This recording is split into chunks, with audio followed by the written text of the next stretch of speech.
And it's a pleasure for me to introduce our next speaker. It is Kathleen Liu from San Francisco, and she will give us a picture of what's new on organ crosstalk. I'm looking forward to your talk. Thanks, Kathleen.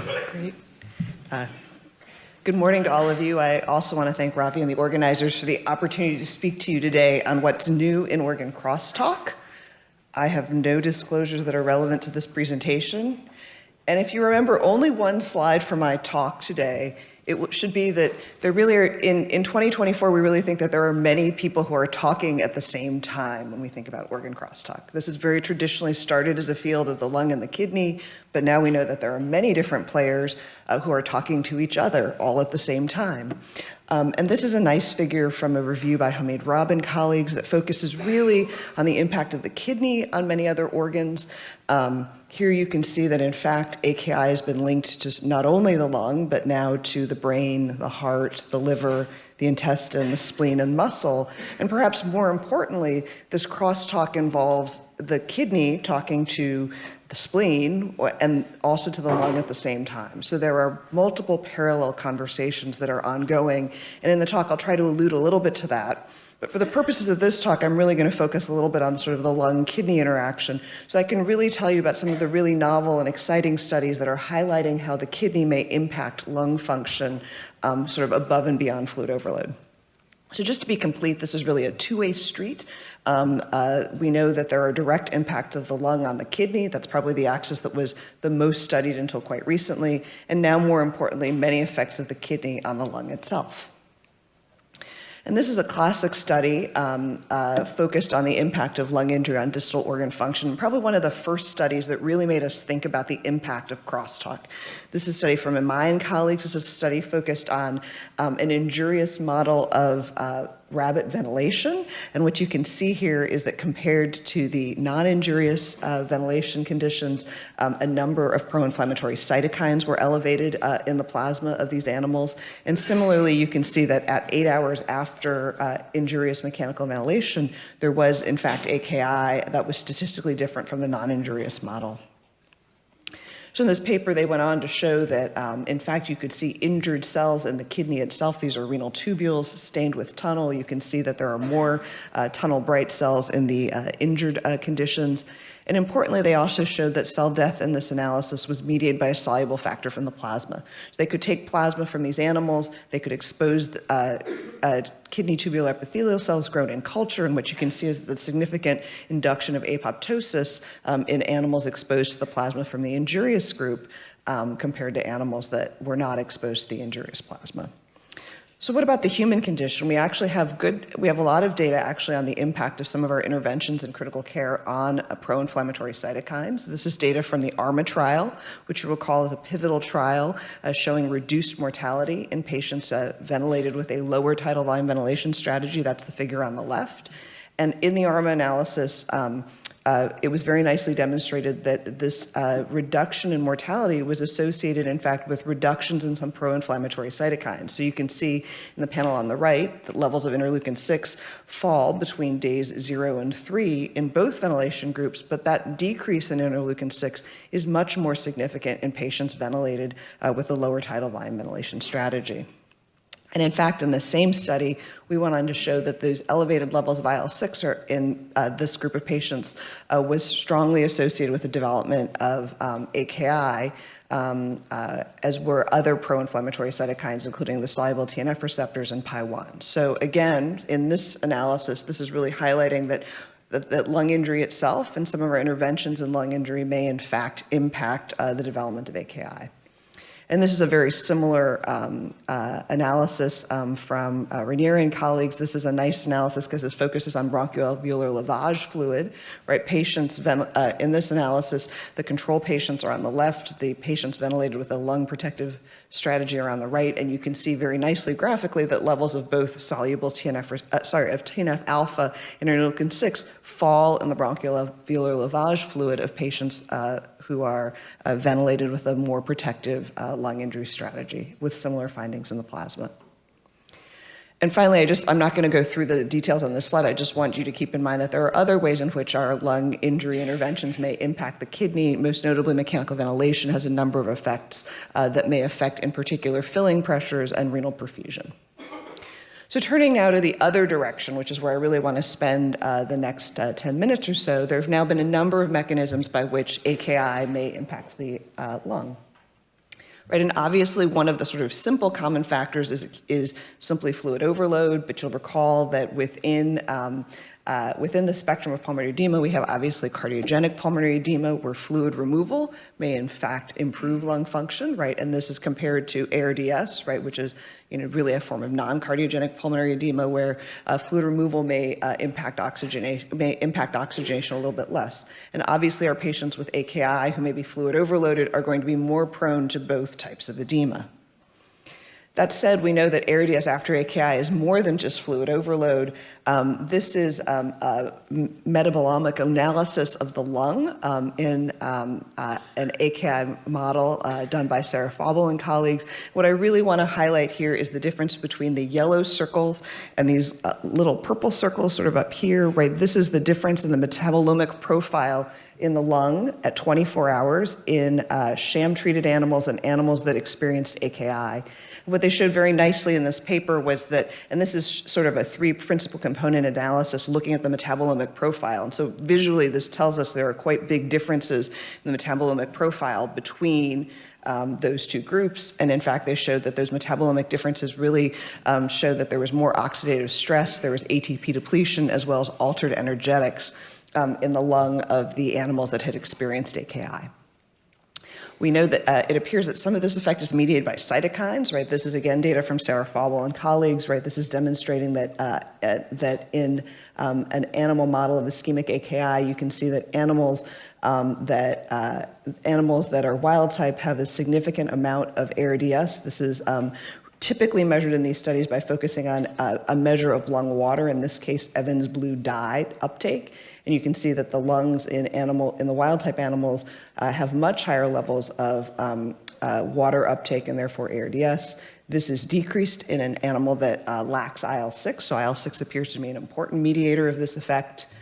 And they've gone on to show that this is mediated in part by a second organ. This is in part mediated by the spleen. So this is another example of the kidney talking to the spleen, which is now talking to the lung.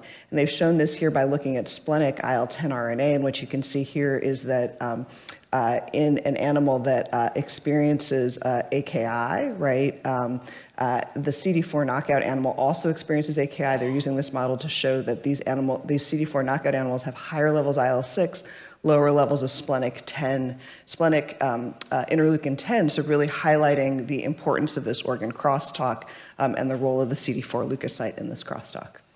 And similarly, in this model, they show that that CD4 knockout is associated with higher levels of pro-inflammatory cytokines in the lung, again, highlighting the talk between these three organs. Finally, I just want to make the point that just as the mechanical ventilator has impacts on the kidney, we have to consider the impact of renal replacement therapy on some of these mediators. And this is, again, data from an animal study, but making the point that, in fact, you can see in this animal model that the levels of IL-6 are much higher in animals treated with sham peritoneal dialysis compared to animals that undergo high-dose peritoneal dialysis. And this is associated, interestingly, with decreases in these pro-inflammatory mediators in the lung. So we have to consider, as well as we think about organ crosstalk, what the impact of our kidney support therapies are on other organs. So turning now to just a couple of new mediators that have been focused on, I want to spend a moment focused on neutrophil extracellular traps, or NETs. These are another mediator of crosstalk. These are generated in both cell death and non-cell death forms, and these NETs are functionally plasma, are DNA and histones that are outside of the cell, and their function is to capture extracellular bacteria and viruses and other pathogens. They've been implicated in a number of human diseases. And nets are in fact found in the kidney during AKI. So this is a histology from a human case of ATN, one of the first, I think the first paper in the literature to in fact demonstrate the presence of nets in the kidney. You can see here that we're going to focus on neutrophil elastase as a marker of neutrophils, and citrulated histone 3 in many of these analyses as a marker for nets. And the co-localization of these two markers together demonstrates the presence of nets in the kidney. Studies have actually shown that AKI is associated with net formation in the lungs. So unfortunately, the colors are flipped here, but the co-localization concept is the same. So here you can see that there are some neutrophils in the lung. These are associated with citrulated histone 3 in the overlay with some areas of yellow. And this is in fact in the lung after a model of kidney injury. And in fact, a group of Japanese investigators has gone on to demonstrate that treatment with recombinant thrombomodulin can block net formation in the lung, but not the kidney after AKI. So again, citrulated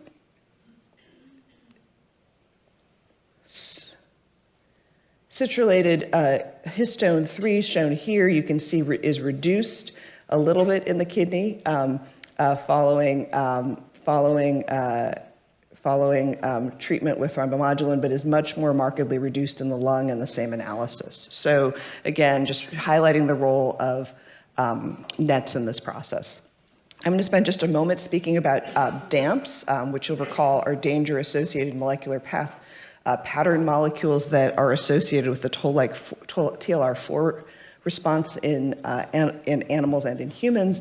And Mark Hepkowski and Prableen Singh have shown very nicely that mitochondrial DAMPs are found in both the plasma and bronchial alveolar lavage fluid following AKI. So this is looking both at mitochondrial DNA as well as a transcription factor, which is a marker for these DAMPs. And they've gone on very nicely to show in this analysis that you can directly treat animals with these DAMPs, not using an AKI model, but just treating with the DAMPs itself.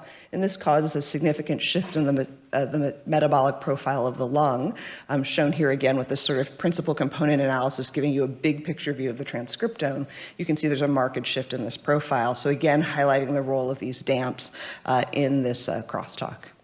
Finally, I'm going to talk just briefly about osteopontin as sort of a third new mediator. This is a really very elegant analysis by Andreas Herrlich and colleagues. They use this technique, I love the name, the cell phone database, the cell phone DB. It's a way to look at the interaction between two organs using an approach of using RNA expression as well as the presence of ligands on one organ and receptors on the other organ to look for crosstalk between those organs themselves.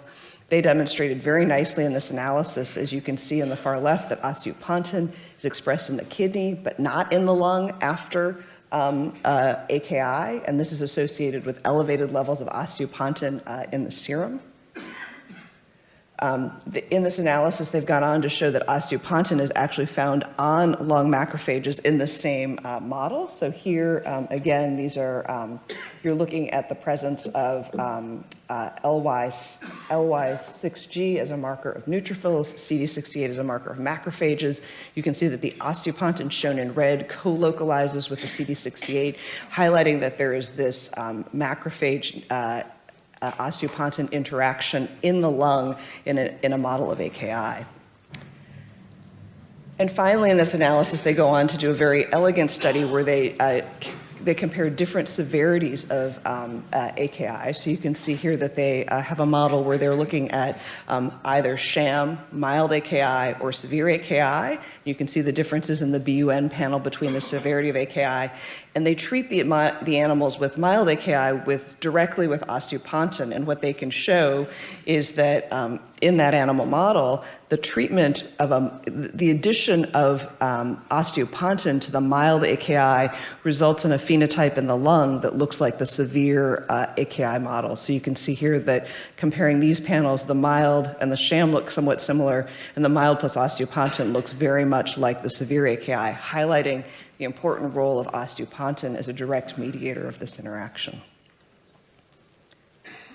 So I'm going to stop there and summarize that over the past 15 minutes or so, I've shown you that AKI after ARDS may be due to the disease itself, and it may be due as well to the impact of supportive care, including mechanical ventilation. We focused there on the role of cytokines, and Perhaps more provocatively, I've shown you that a number of different mediators may contribute to ARDS after AKI. We've long known about the role of pro-inflammatory cytokines, but now we have new players in the talk, the NETs, the mitochondrial DAMPs, and osteopontin. And I'll stop there and thank you for your attention.